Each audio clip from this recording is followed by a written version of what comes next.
Энэ 14 мегатэслийн танилцуулгын сонслоо бас ажлын явцал бол харьцангуй сайн явж байна. Ер нь бидний хөдлийн төслүүдээ юу гэдгийг ингээд нэг шууд эхэлчихнэ гэж бодоод ах шиг байна. Өгүүлдээ энэ том төсөл маш их хэмжээний одоо бас сургууль төсвийн дээзүү судалгаа, тэгээс хөрөнгө оруулалт ер нь нэлээд сайн судалж явахгүй бол буруу эхэлчүүл тэгэл эхнээсээ бурууд чөврөн. Тэр ч үүднээсээ бол бас энэ багийн цаг хугацаанд тэр цаан хэд болболтын төмөр замын одоо гэрээ ихтсэн ажил нь одоо эхлэгчтэндээ орцсон явж байна гэдэг бол 10 хэдэн жил хүлээс энэ ажил эхэлсэн байгаа нь бол сайн. За ихтэй төмөр зам дээр одоо ингээд энэ ажлыг бол эхэлсэн гэж үзнэ өстэй ган төмөр сайда. Тэгэхээр дараагийн одоо шивэн өрн энэ хангийн одоо холболтуудыг хийх асуудлыг хийх ажилдаа одоо бас ер нь юу гэдгийг аль талдаа ер нь цаасны ажил гэдэг бол бас ер нь л бараг 50% шүү дээ. Тэгэхээр ийм ажлууд нь ингээд улсын хурлаар орж ирээд батлагдаад гэрээн хүртэл батлагдаа гарцсан байхад дараагийн ажил эхлүүлж яхад яага болохгүй юм бэ? Энэ дээр одоо бас тодорхой одоо санаачлал гаргаач гэдэг нэг асуудал. За хоёр дахь асуудал энэ богдхан төмөр зам гэдэг ажил эхэлж байна л да. Тэгээ энэ үр ашигын хувьд ямар юм бэ?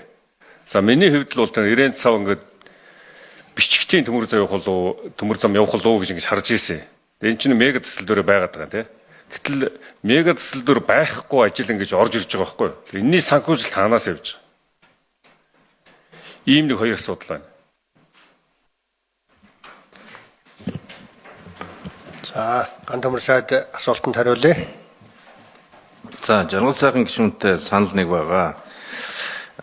Бүгд найрамд Хятад ард улсын засгийн газартаа бид нар хил холболт хийх дарааллаа бол олон жилийн өмнө тохирцсон байдаг. Одоо яг энэ дарааллаар хийнэ гэдэг. Нэгдүгээрт ганц мод гашуун сухад, хоёрдугаарт бичгтийн бомбт, тэгээд шивээ хүрэн, тэгээ ханги мандал. Тэ? Шивээ хоёртоо. Тэгэхээр бол яг энэ дарааллаараа явнаа. Бид 5 сарын 14-нд багтаагаад гүйцэтгэгч талтайгаа гэрээ хийхээр ажиллаж байгаа. Ганц мод гашуун сухат дээр. Тэгээ энэ гэрээ хийгдээд ажил эхлэнгуут магадгүй их хурал дээр дараагийн нөгөө шивээ хөрөнгийнхаа асуудлыг хэдүүлээ ярилцсанаа. Тэгээ баг бэлэн байгаа. Тал талаас нь хөрөнгө оруулалт нь хийгдсэн би та бүхэн түрүүн танилцуулсан.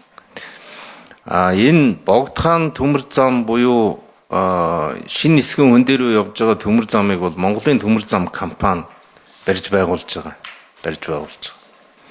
Энэ төмөр замын ач холбогдол бол ерөөсөө л Улаанбаатар хотын баруун зүүн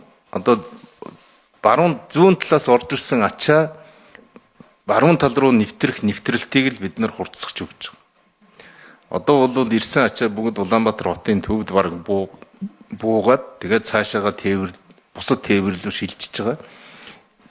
Энэ шилжилт бол өөрөө их ачаалттай байна.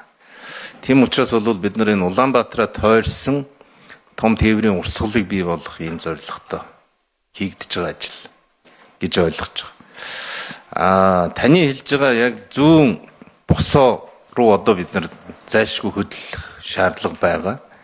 Зүүн босоо дээр бол нөгөө бичигт рүүгээ явдаг зам руугаа бол бид нар дараагийн одоо Монголын төмөр зам компани дараагийн ажил болж орно.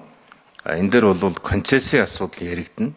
Төр хувийн хвшлийн түншлэлийн асуудал яригдана гэсэн ийм яриатай байна. Тэгэхдээ нөгөө талдаа босоо тэнхилгийнхэн замыг зэрэг явуулах гэдэг ийм тооцоо судалгаа хийгээд ажиллаж байгаа гэдэг.